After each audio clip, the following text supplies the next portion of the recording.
Hello everyone, welcome to my channel and welcome to another video. In this video I'm going to be explaining what is a good choice to make when buying a car to use for deliveries. I want to share with you a little bit of my experience on a car that I've used and the car that I've been using for the past year, which is a 2003 Honda Civic, and as you can see right here, it has been sitting for a while, but when I was using it, it has served me well because I was able to find parts for it.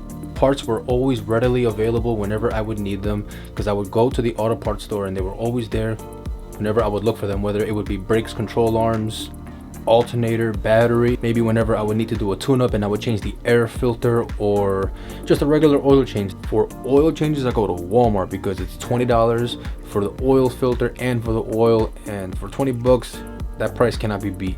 So 20 bucks oil change, can't go wrong. Now of course, if you don't like going to Walmart, you can always go to your local auto parts store, which will always have your oil readily available, but it's definitely going to be a little more pricier than what you would pay at Walmart.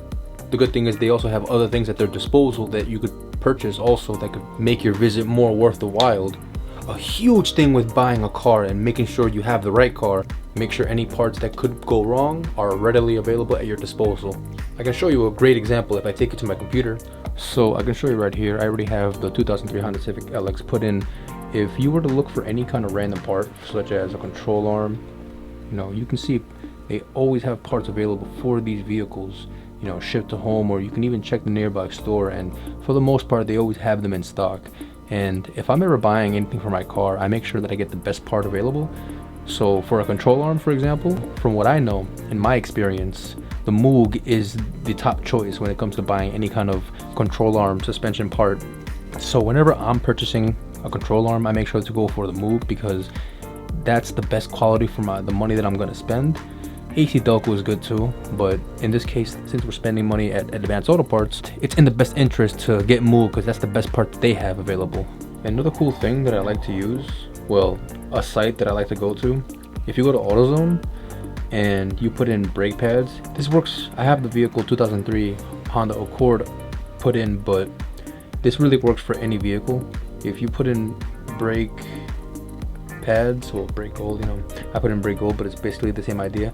If you put in brake pads and you actually purchase Duralast Gold, if you bring these brakes back not unevenly worn, like they both got used up the same amount, they will give you brand new Duralast Gold brake pads in return for your evenly worn down brake pads. You get what I'm saying? So you basically have unlimited brake pads once you make this one-time purchase, because brake pads normally cost 20 bucks, 25 bucks, and Duralast Golds are $47.99 plus tax, give or take. It might be 55, 54 around there. So this is actually a very good option to go for whenever you're driving delivery services, because you basically have an unlimited supply of brake pads. And that's actually how I got away with using brakes on my cars, because brakes can become very pricey after a while because you have to end up changing them every 2 months. Well, in my case, every 2 months, just about.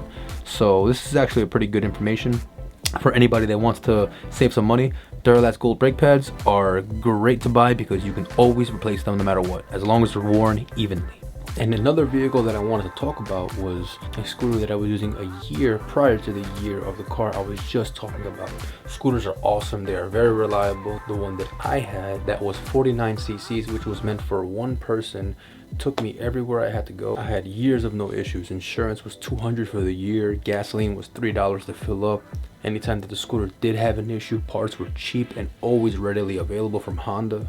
I wanted to show you my scooter a little bit right here. As you can see, it's been sitting also along with my Civic. It's just been hanging around collecting dust.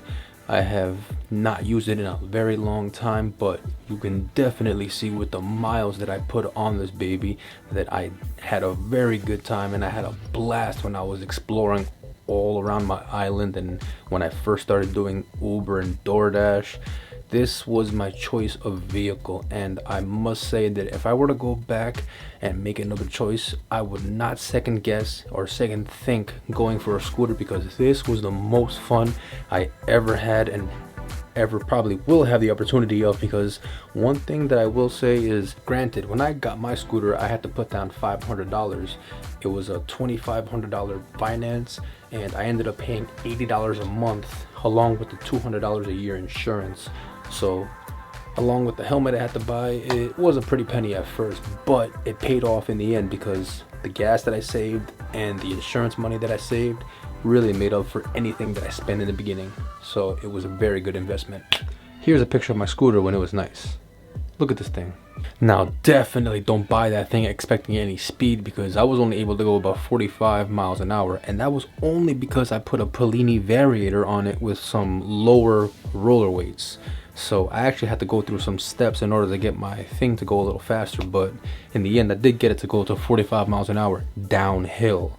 You know, whenever I was going straight or up a hill, you know, the speed would vary depending on the wind or depending on how much I weighed at the time, because my weight was always fluctuating. My weight still fluctuates. It's kind of something that happens when you're in this line of work. But yeah, man, that scooter weighed about 200 pounds, a little less than what I weighed, so it was a great way to get around. You know, I was able to pick that thing up with my own two bare hands if I really had to at some points. And another car I had was a 2008 Nissan Maxima, which for some reason was always consistently getting picked on. That was a very good car though, very comfortable, not so good on gas.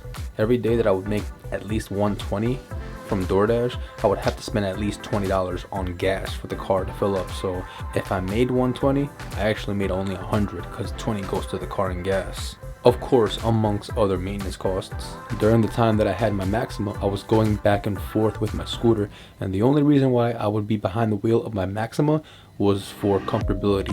But overall, having a 2008 Nissan Maxima at that time for DoorDash was not an economical move. It would give me comfort that my scooter would not give me. Air conditioning, soft seats. It definitely felt like I was sitting on a couch whenever I was driving.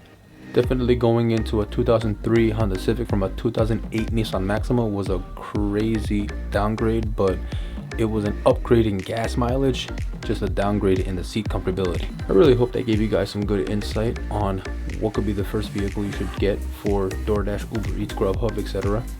If you have any questions, please let me know in the comments below. I like and love all the feedback that I get, and I look forward to answering any questions. Thank you so much.